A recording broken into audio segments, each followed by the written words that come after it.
Sabe quando uma palavra, uma ideia parece que gruda na cabeça da gente e não sai mais? Já aconteceu contigo? Olha, antes da gente mergulhar aqui, eu queria rapidinho agradecer a quem está ouvindo a gente agora.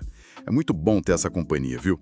Se puder, segue a gente, comenta lá o que achou, compartilha com quem curte esses assuntos.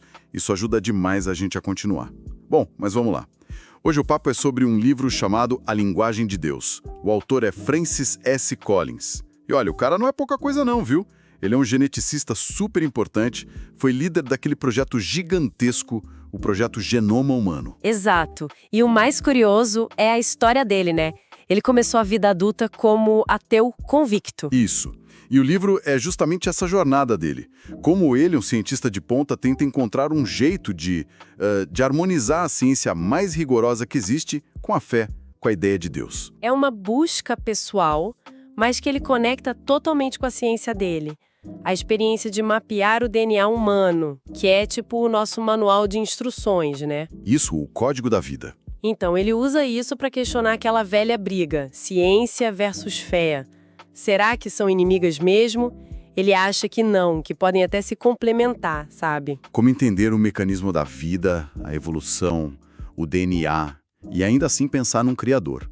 Esse é o ponto central dele, né? Exatamente. Ele parte daí. E como foi essa virada para ele? A gente sabe que ele cresceu numa fazenda, sem muita religião em casa. Sim, os pais tinham ideias próprias, ele era muito incentivado a ser curioso, a aprender. No começo ele gostava mesmo era de química, física, biologia ele achava meio chato, muita coisa para decorar. E na faculdade, em Yale, ele abraçou o ateísmo, né? Achava que a fé não batia com a lógica da ciência. Isso, mas aí aconteceram umas coisas. Primeiro, ele se encantou pela beleza da bioquímica, sabe? O DNA, RNA, como as proteínas funcionam, a elegância daquilo tudo. A própria ciência mostrando uma ordem, uma complexidade. E depois veio a faculdade de medicina. O contato com pacientes, gente que enfrentava doenças graves, a morte, mas com uma fé, uma paz interior que ele, como ateu, simplesmente não conseguia explicar. Isso mexeu com ele, então? Muito. Ele conta que isso fez pensar se o ateísmo dele não era uma espécie de teimosia, uma cegueira voluntária, como ele diz. Ele não estava se permitindo ver outras possibilidades. E teve um momento de clique, né? Quando ele percebeu que criticava a fé sem nunca ter de fato parado para investigar os argumentos a favor dela. Meio arrogante, né? Exato. Foi aí que ele decidiu ler. E um livro em particular foi decisivo. Cristianismo Puro e Simples, do C.S. Lewis. Ah, C.S. Lewis. Um clássico. Sim. Collins diz que Lewis, com a lógica dele, meio que desmontou as objeções que ele tinha contra a fé. Especialmente um argumento, o da lei moral. A lei moral? O que seria isso exatamente? É a ideia de que, no fundo, todo ser humano em qualquer cultura tem uma noção básica do que é certo e errado. Um senso de justiça, de que deveríamos ajudar os outros, mesmo que não traga benefício direto pra gente. Sabe, o altruísmo. Tipo, pensar em alguém como Oskar Schindler, que arriscou tudo para salvar judeus na Segunda Guerra. Ou Madre Teresa. Exatamente esses exemplos. Collins achou que a evolução por si só, a seleção natural, tinha dificuldade para explicar esse tipo de altruísmo tão radical. Parecia apontar para algo além, para algo transcendente, talvez um legislador moral por trás dessa lei. Interessante como a experiência pessoal e a leitura o levaram a questionar a visão puramente materialista. E isso tudo enquanto ele estava mergulhado na genética, né? Sim. E o mais incrível é como ele conecta as duas coisas. Liderar o projeto Genoma Humano, para ele, não foi só num trabalho científico. Foi quase uma experiência espiritual, de admiração pela complexidade que eles estavam descobrindo. Lembro daquela cerimônia na Casa Branca em 2000, quando anunciaram um rascunho do genoma. Ele e o Bill Clinton falaram que era a linguagem com que Deus criou a vida. E ele faz questão de dizer que não foi só uma frase bonita, uma metáfora. Para ele, era um reconhecimento sincero da beleza e da inteligência por trás do código genético. E como ele junta, então, a evolução, que é um pilar da biologia, com a ideia de Deus. É o que ele chama de evolução teísta, ou biologos.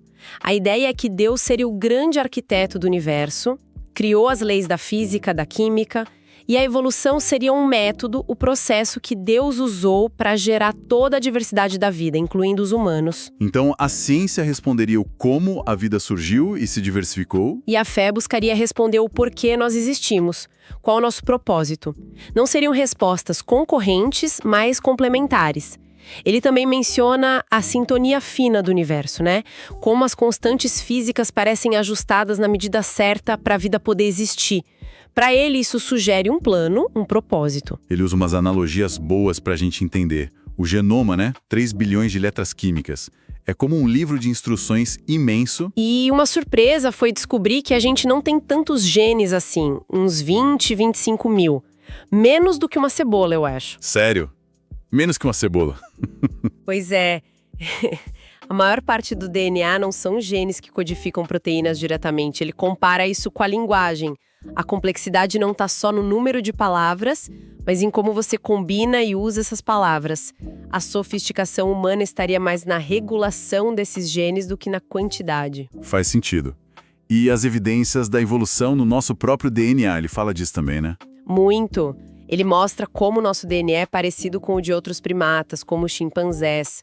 Fala dos pseudogenes, que são tipo genes quebrados, fósseis genéticos. Como assim, genes quebrados? Imagina um gene que funciona em outros animais, mas em nós ele está inativo, com um erro específico. E esse mesmo erro aparece em todos os humanos.